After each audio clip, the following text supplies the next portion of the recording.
Kisah Nabi Nuh. Kapal keselamatan di lautan kemusyrikan. Dunia yang tenggelam dalam kegelapan. Ratusan tahun setelah Nabi Adam, manusia mulai melupakan ajaran tauhid.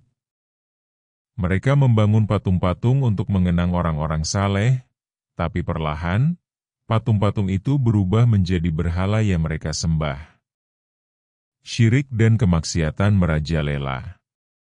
Di tengah kegelapan itu, Allah memilih seorang laki-laki bernama Nuh bin Lamik bin Matusyalih sebagai utusannya. Nuh adalah seorang pria yang sabar, lembut, dan penuh kasih sayang. Namun, tugasnya bukanlah tugas yang mudah. Seruan Sang Nabi. Cahaya dalam kepekatan.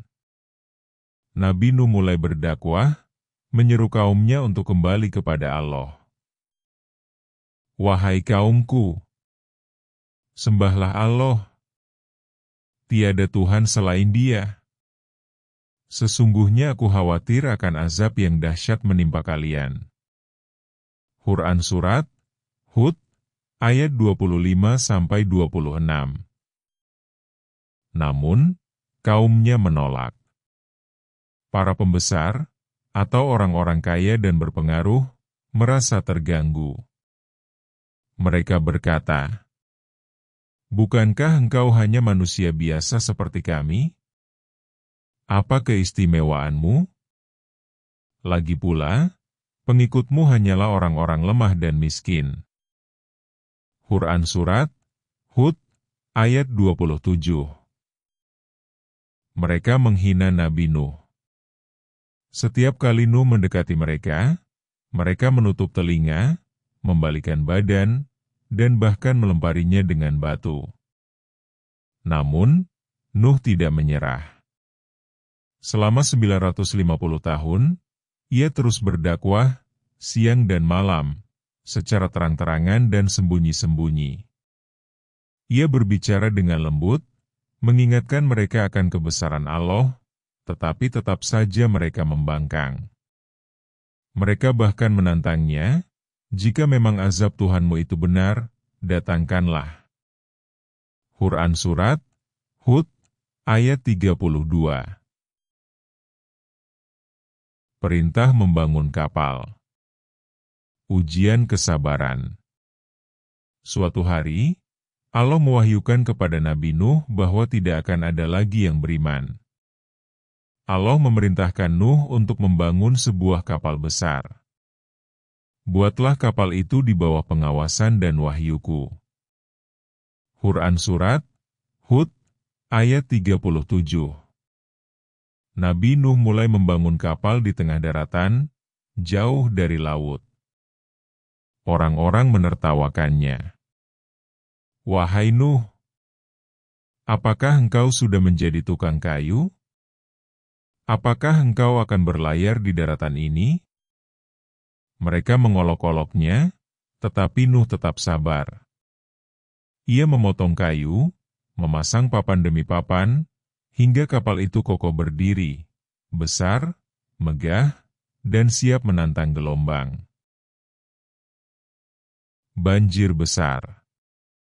Murka Tuhan turun. Saat segalanya siap, Allah memerintahkan, "Bawalah ke dalam kapal itu 2 pasang dari setiap makhluk hidup dan keluargamu, kecuali mereka yang telah ditetapkan sebagai orang kafir." Quran Surat Hud, ayat 40.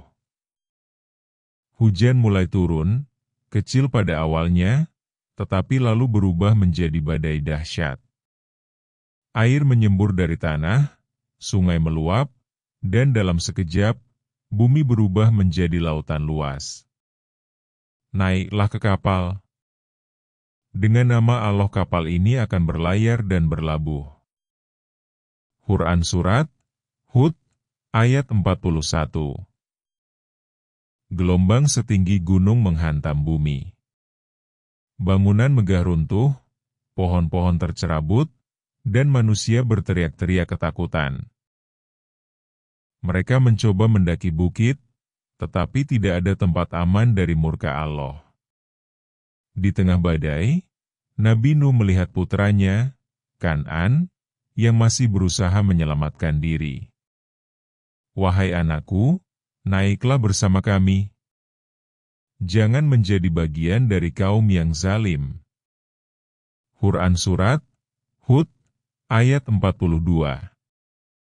Tapi Kan'an membalas, "Aku akan berlindung di gunung, itu akan menyelamatkanku dari air bah. Tidak ada yang bisa selamat dari azab Allah hari ini kecuali yang dirahmatinya." Saat itu juga, ombak besar datang dan menelan Kan'an. Nabi Nuh menangis, tetapi Allah menegurnya. "Jangan meminta kepadaku sesuatu yang kau tidak ketahui. Dia bukan bagian dari keluargamu, karena perbuatannya yang zalim." Quran Surat Hud, ayat 46. Air terus naik selama 40 hari 40 malam. Kemudian, Allah memerintahkan bumi menyerap air dan langit berhenti menurunkan hujan. Perlahan, banjir surut dan kapal Nabi Nuh berlabuh di Gunung Judi. Quran Surat Hud, ayat 44. Awal baru. Janji Allah terpenuhi. Saat bumi kembali tenang, Nabi Nuh dan para pengikutnya turun dari kapal. Mereka bersujud syukur, karena Allah telah menyelamatkan mereka dan memusnahkan kaum yang zalim. Allah berfirman, "Wahai Nuh, turunlah dengan penuh keselamatan dan keberkahan." Quran Surat Hud, ayat 48. Dari keturunan Nabi Nuh inilah manusia berkembang kembali. Ia disebut sebagai Abu al-Bashar At-Sani, atau Bapa umat manusia yang kedua. Pesan abadi dari kisah Nabi Nuh. Kisah ini bukan sekadar sejarah. Ini adalah pelajaran bagi manusia. Kesabaran dan keteguhan dalam menghadapi cobaan.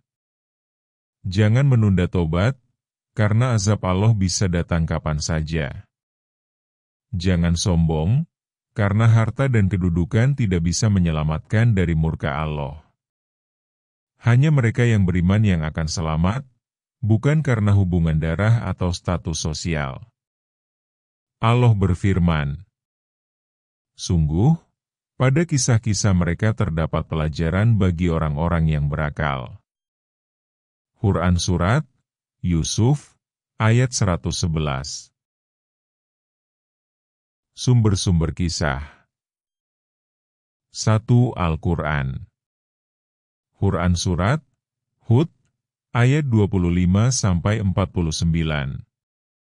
Quran Surat Al-Mu'minun, ayat 23-29. Quran Surat Al-Qamar, ayat 9-15. Quran Surat Nuh, ayat 1-28.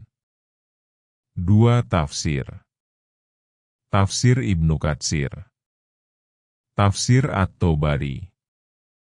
3. Hadis literatur Islam. Al-Bidayah wa Nihayah, Ibnu Katsir. Al-Kamil fi Tarikh, Ibnu Al-Atsir.